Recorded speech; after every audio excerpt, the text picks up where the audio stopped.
Wenn ich meinem Beruf nachgehen kann als Tiefseeforscher, dann bedeutet es, dass ich in Regionen der Erde unterwegs bin, tief im Meer, wo ich Dinge sehe, die sonst kein anderer sieht und wo ich immer besser verstehe, wie eigentlich die Erde funktioniert, was für eine unglaubliche Vielfalt an Leben es gibt und was das Meer für uns alle bedeutet.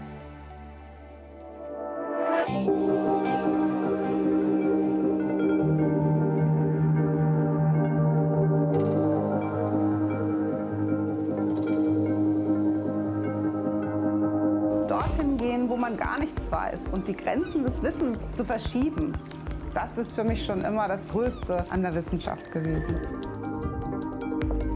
Ich beschäftige mich viel mit Wissenschaftskommunikation, besonders in einem der größten Themen in unserer Zeit, dem Klimawandel.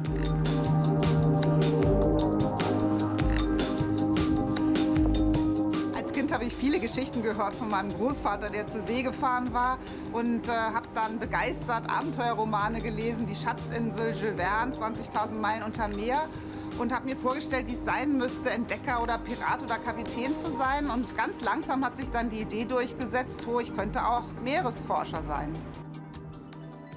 Das ist einfach so ein ganz tiefes Gefühl, hier gehöre ich hin. Bitte bring uns nach Norden zurück. Nach Norden, ja, ein bisschen komme ich noch. Next one, next one, next one.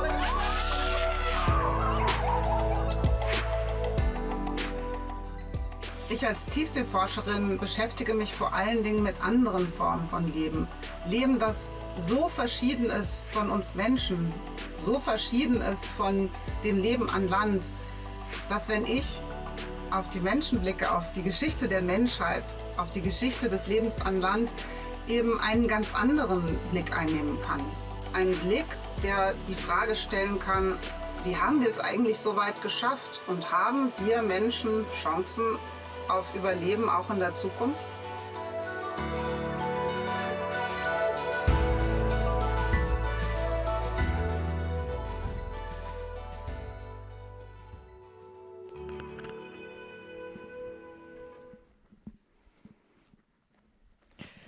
Great movie. I don't have to say anything anymore, right?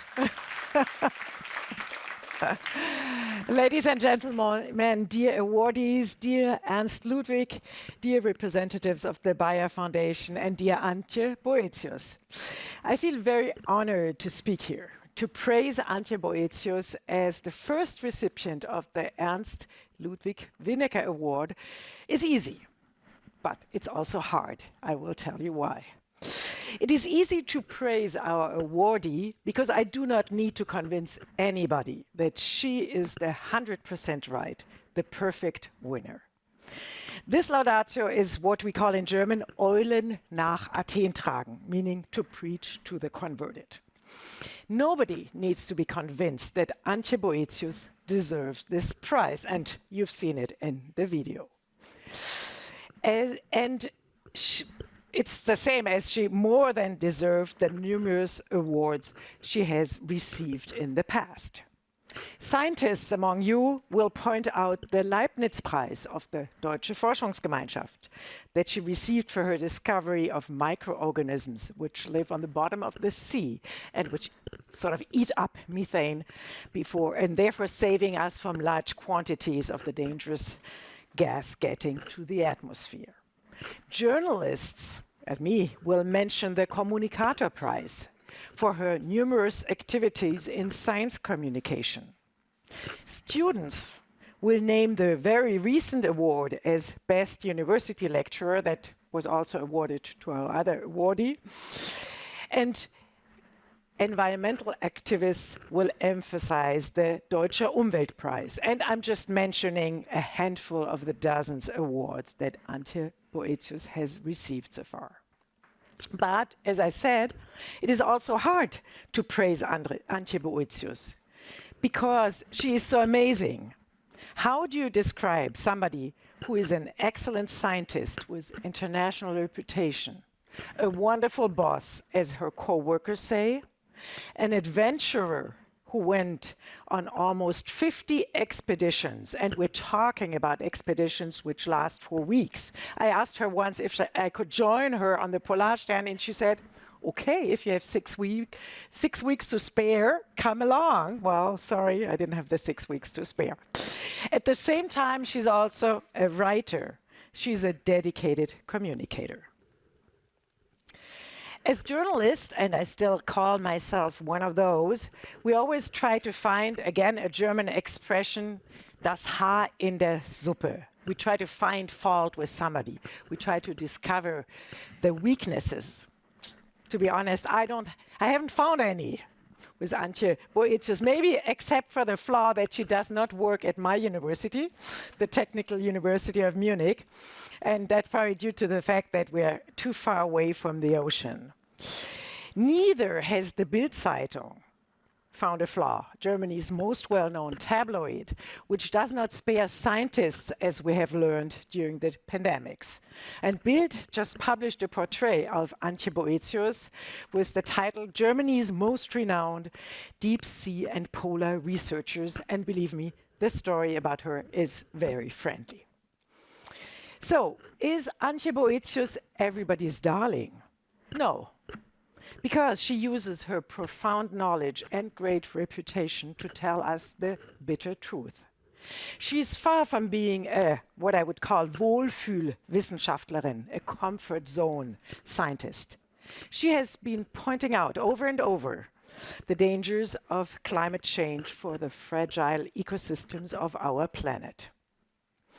Yes, of course, she's also fascinated by the beauties of the world, more than 10,000 feet below the surface. Recently, in a video produced by the Bayerischer Rundfunk, she said, and let me quote that in German for an exception here, wenn die Piloten am U-Boot das Licht ausmachen, beginnt das große Funkeln. Die meisten Tiere in der Tiefsee haben Biolumineszenz, Selbstleuchten. Dann sieht man Tiefseefische, Quallen, Tintenfische, Schnecken, Würmer in schillerndsten Farben. Eine fantastische Welt. You can tell, and you also saw it in the video, that she's really sort of has this amazement when she looks at this deep sea world. But she uses her profound knowledge to warn us from the consequences of global warming. She's not afraid of She's not afraid of the inconvenient truth. For instance, she just published an open ad in the Frankfurter Allgemeine Zeitung about how the oil industry manipulated the public opinion about climate change. And she asked, where's the outrage, right? Why does nobody speak up about this? When she raises her voice, she always argues as a scientist, but at the same time as a concerned member of society. She's truly authentic as a researcher and as a human. And by the way, Antje, I sometimes wonder if and when you sleep, because any event I go to, may it be the opera in Bayreuth or the Falling Walls conference, she is there. And mostly, you know, to talk to us, to convince us how great research is, but also what we have to do in order to protect our world. In science communication, we talk a lot these days about public engagement. And I'm proud that I'm the first probably vice president at a German university with that title, public engagement, because I consider it as a very important mission. Public engagement means that we need to transcend the classic model of deficit communication, just explaining, and to engage more with the public. With Antje Boetius, this public engagement in science displays a new quality. She is a truly engaged scientist. Engaged with politicians, for instance, advising them in the Wissenschaftsrat. She's engaged with media. She has never, ever said no to an interview request, at least from what I know. But she's also engaged with the normal public at many locations and occasions. It is her mission. She will certainly continue on this path, I'm convinced, not only because the Ernst-Ludwig Winnacker Award for enhancing the impact of science for the benefit of society, that's the name, because this award also includes money for talks. that's why she's forced now to go on this path. But not only that, we know it's her mission. Ernst-Ludwig Winnacker is a real role model, let me say that at this point, because he did not only ask, what does society and politics have to do for science, but he also asked constantly, what can science do for society? He recognized the importance of this constant dialogue, and he has acted as a politically and publicly engaged researcher. And thank you so much for that, Ernst-Ludwig.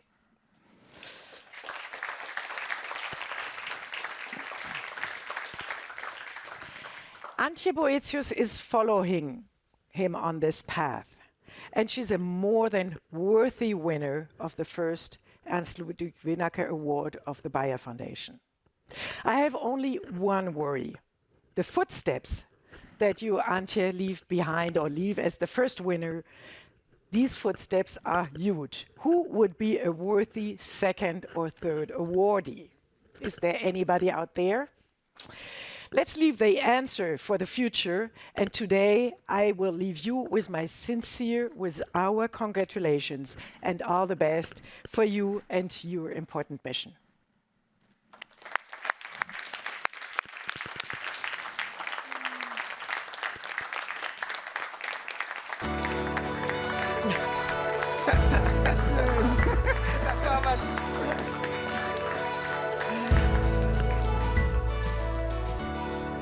Erstmal herzlichen Glückwunsch. Das ist für dich. Soll ich das halten oder magst du selbst? Kann ich auch schaffen. Okay. Ja. Danke. Okay. Darf ich noch was sagen? Yeah. Am I allowed to say something? Can she say a few sentences? Yeah. I think she should. Thank you very much. Well, thank you so much to all of you. That's a great honor, and as the other ones who were up here getting congratulations, I'm blushing too. It's a lot to take in, but of course it's great. But I must say a little thing about receiving the first email with the announcement of that prize, because I was actually for a moment in shock. I was reading Ludwig Winnacker Prize bestowed upon me, and I was like, oh no, 3 weeks ago he was so alive. Because have you ever received a prize in the name of someone who is fresh and young in front of you?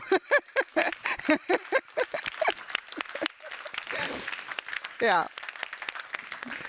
I would like to say that it is an amazing honor, actually because of that, because, you know, when I was growing up as a scientist, you were always there, Ernst-Ludwig. So during my first big step in science was to have a third-party funding to me with an own technician who would help me accelerate my ideas. The first PhD students through the DFG, you were there. Then, of course, building the ERC so that it is one of the best awards that really excels your science to a level that, you know, it is so important for Europe to have that. That is something so big that it cannot be acknowledged enough, and I can say that for me the ERC Advanced Grade made all the difference for the science that I could do, and so and on goes this. So thus I'm just so proud to carry that award in that name, and that's what I wanted to point out here before we go and sit and discuss how much more science means to us and to society.